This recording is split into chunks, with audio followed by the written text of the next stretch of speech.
Biglang tumigil ang mundo ko nang bumukas ang pinto. Sa dinami-dami ng pwedeng kumatok sa unit ko ngayong gabi, bakit siya pa? Nakatayo siya doon, basang-basa ng ulan, suot ang pamilyar na raincoat at helmet na nakasukbit sa braso. Ang mga matang yun, ang mga matang naging pahinga ko nung panahong bawal lumabas ang lahat, ay nakatitig ngayon sa akin ng may halong gulat at pangungulila. "Sir, delivery po," sabi niya, pero garalkal ang boses. Kusang kumabog ang dibdib ko. Tila pa bumalik ako sa taong 2020 kung saan ang bawat pasabay ko ay palusot lang para makita siya. Akala ko tapos na kami. Akala ko hanggang alaala na lang ang tayo. Pero heto siya. Dala ang order ko at dala rin ang mga damdaming pilit ko nang ibinaon kasama ng nakaraan. Pabalik ako sa simula. Sa panahong ang mundo ay nabalot ng takot at katahimikan. Taong 2020 noon, kasagsagan ng lockdown. Nakakulong ako sa maliit na kondo sa Mandaluyong, mag-isa at lunod sa lungkot. Bawal lumabas, bawal ang social gatherings, at ang tanging koneksyon ko sa labas ay ang internet at ang mga delivery app. Dito ko nakilala si Jeric. Siya ang naging pasabay rider ko sa subdivision ng kondo namin. Sa tuwing kailangan ko ng groceries o kahit anong cravings, siya ang tinatawagan ko. Hindi ko siya kilala nung una. Isang pangalan lang siya sa chatbox ng community group page namin. Jeric Pasabay Services ang display name niya. "Sir Arken, nandito na po ako sa lobby. Iwan ko na lang po ba sa guard o bababa kayo?" Yan ang unang text niya sa akin na hindi automated. Bumaba ako noon para kunin ang order ko. Naka-face mask siya at face shield, pero kitang-kita ko ang pagiging maingat niya. Inabot niya ang eco bag nang hindi tumidikit ang mga daliri namin. "Salamat sir, next time po ulit," sabi niya bago sumakay sa motor niya. Sa loob ng ilang buwan, siya lang ang naging constant sa buhay ko. Bawat linggo, siya ang inaabangan ko. Hindi na lang tungkol sa paggay ng usapin namin, nagsimula kaming mag-usap tungkol sa buhay. Habang hinihintay niyang i-verify ng guard ang pass niya, nagkaka-chat kami. "Sir Arken, mukhang uulan, sarado na yung bilihan ng lugaw na gusto mo. Pero may alam akong iba, mas masarap. Try mo." Chat niya isang gabi. "Sige Jeric, tiwala ko sa taste mo," reply ko. Doon nagsimula ang lahat. Sa simpleng tiwala, sa gitna ng walang kasiguraduhang panahon, siya ang naging kasiguraduhan ko. Naging rutina namin ang magkwentuhan sa lobby, siya sa labas ng grass door, ako sa noo. Kuminsan kapag maluwag ang guard, sa may bench ng waiting area 1 meter apart. Nakita ko ang mukha niya noong binsan siyang uminom ng tubig. Pawisan siya, medyo magulo ang buhok, pero ang amo ng mukha niya, morenong gwapo na may matang laging nakangiti.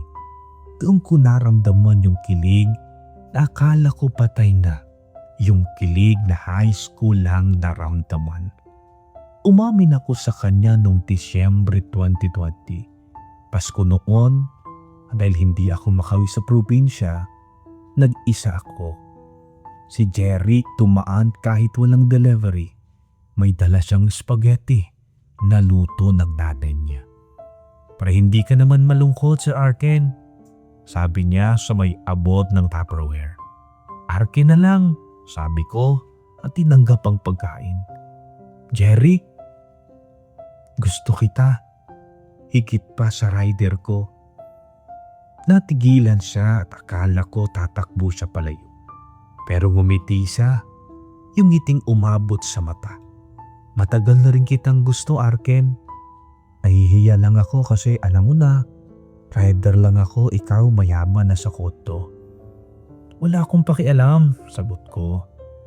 Naging kami, walang label, pero kami. Sa loob ng ilang buwan, naging makulay ang mundo ko kahit naka-lockdown. Hatid sundo niya ako at sa isipan ko, video call sa gabi, kwentuhan sa umaga, bago siya bumiyahe. Pero sadyang mapaglaro ang tadhana. Noong kalagitnaan ng 2021, bigla siyang nawala. Hindi na nag-reply sa text, inactive ang social media. Ang sabi ng ibang rider sa group chat, umuwi daw ng probinsya dahil nagkasakit ang tatay. Sinubukan ko siyang hanapin pero wala akong lead. Binlock niya ako sa Facebook. Ang huling mensahe niya lang, "Sorry Arken, kailangan kong ayusin ang buhay ko. Wag mo na akong intindihin, salamat sa lahat." Ang sakit, sobra. Para akong pinagkaitan ng hangin. Iniwan ako sa ere ng walang sapat na paliwanag. Yung taong naging sandalang ko, bigla na lang akong binitawan.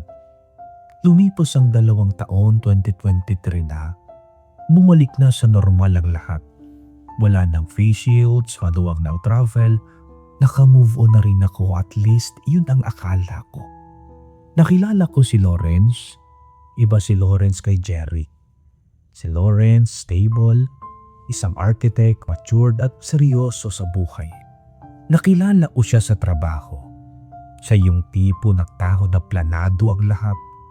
Walang thrill, walang masyadong drama pero nantuon ng peace of mind. Minahal ko si Lawrence. Siya ang nagpulot sa akin nung basang na basag ako.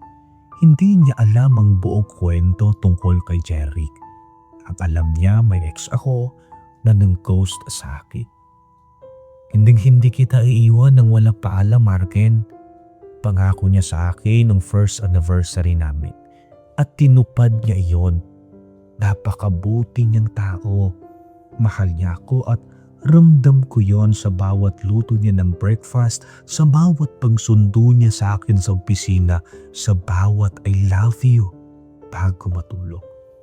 Masaya kami, tahimik, payapa. Hanggang sa dumating ang gabing ito, kasalukuyan taong 2026. Nakalive ako sa trabaho dahil sa trangkaso. Si Lawrence nasa business trip sa Cebu. At dahil hindi ako makalabas at wala akong ganang magluto, nag-order ako ng pagkain siya. Wala akong specific na rider na hinihingi, kung sino lang ang masay. Tumunog ang doorbell. Pagbukas ko ng pinto, doon ko nakita si Jeric. Ang Jeric na minahal ko noon. Mas matipunog tingnan ngayon, may konting bigote, pero siya pa rin yun. Yung mga mata niyang naging pahinga ko. "Arken?" Bulong niya. Hindi ako makagalaw. Yung eco bag na inabot niya nakabitin sa ere. "Jeric?" Ang tanging nasabi ko. Binaba niya ang bag sa sahig. "Ikaw nga, dito ka pa rin nakatira?" Bakit ka nandito?" Tanong ko. Pinipikil ang panginginig ng boses ko. "Bumalik ako sa pagra-rider part-time," sagot niya at hindi makatingin ng diretso. "Arken, kumusta ka na?" "Bakit mo ako iniwan?" Yan agad ang lumabas sa bibig ko. Walang hello, walang kamustahan.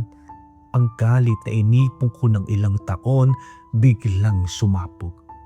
Tumingin siya sa akin at nakita ko ang lungkot sa mga mata niya. "Namuhay ako sa probinsya. Namatay si tatay. Nalubog kami sa utang. Nahihiya ako sa iyo, Arken. Ang ganda ng buhay mo dito tapos ako pabigat lang. Akala ko makakahanap ka ng mas deserve mo kung mawawala ako." "Ang selfish mo," sabi ko at tumutulo na ang luha. "Hindi mo man lang ako tinadong kung gusto kitang bitawan." "Alam ko." Humakbang siya palapit. "At pinagsisisihan ko yun araw-araw. Bumalik ako ng Maynila para hanapin ka sana pero natatakot ako. Pero tingnan mo nga naman ang tadhana, ikaw pa rin ang naging customer ko. Hinawakan niya ang kamay ko, ang init ng palad niya, pamilyar na pamilyar. Arken, mahal pa rin kita. Wala pa rin nagbabago. Sa sandaling yun gusto ko siyang yakapin. Gusto kong sabihin na mahal ko siya, na siya pa rin ang laman ng mga what ifs ko. Pero biglang pumasok sa isip ko si Lawrence. Binhawi ko ang kamay ko. May boyfriend na ako, Jerry. Sabi ko nagmatigas. Natikilan siya at parang binuhusan ng malamig na tubig. Oh, ganun ba? Siyempre matagal na panahon na rin naman. Masaya ako sa kanya, dagdag ko. Kahit parang tinutusok ang puso ko habang sinasabi yon. Mabuti kung ganun. Pilit niyang gumiti. Masaya ako para sa iyo, Arken. Talaga. Umalis si Jeric ng gabi niyo pero naiwan niya ang gulo sa isip ko. Sa mga sumunod na araw, hindi siya nawala sa isip ko at hindi rin siya nawala sa paligid. Lagi siyang nag-aabang sa labas ng kondo, hindi para manggulo kundi para lang magparamdam. Minsan nakikita ko siyang nakatambay sa waiting shed at kapag nagkikita kami, ngingiti lang siya. Isang gabi inabangan niya ako. Galing ako sa trabaho. Si Lawrence ay nasa Cebu pa rin. Pwede ba tayong mag-usap kahit sandali lang? Pakiusap ni Jeric. Pumayag ako. Umupo kami sa dating pwesto namin ng pandemic sa bench malapit sa labi. Arken, alam kong may boyfriend ka na. Panimulhan niya. Pero hindi ko kayang hindi sabihin to. Bumalik ako para sa'yo. Nagsumikap ako. Hindi na ako tulad ng dati na walang-wala. May maliit na negosyo na ako sa probinsya. Pinapalago ko lang. Kaya na kitang buhayin. Kaya na kitang ipagmalaki. Tumingin siya sa akin ng diretso. Handa akong maghintay. Kung hindi ka pa sure sa kanya o kung may puwang pa ako dyan. Tinuro niya ang dibdib ko. Naguluhan ako. Si Jeric ang greatest love ko. Ang totka ko. Ang damdamin ko sa kanya ay passionate, intense, mapusok. Pero si Lawrence ang tahanan ko. Jeric, sabi ko, mahal kita noon.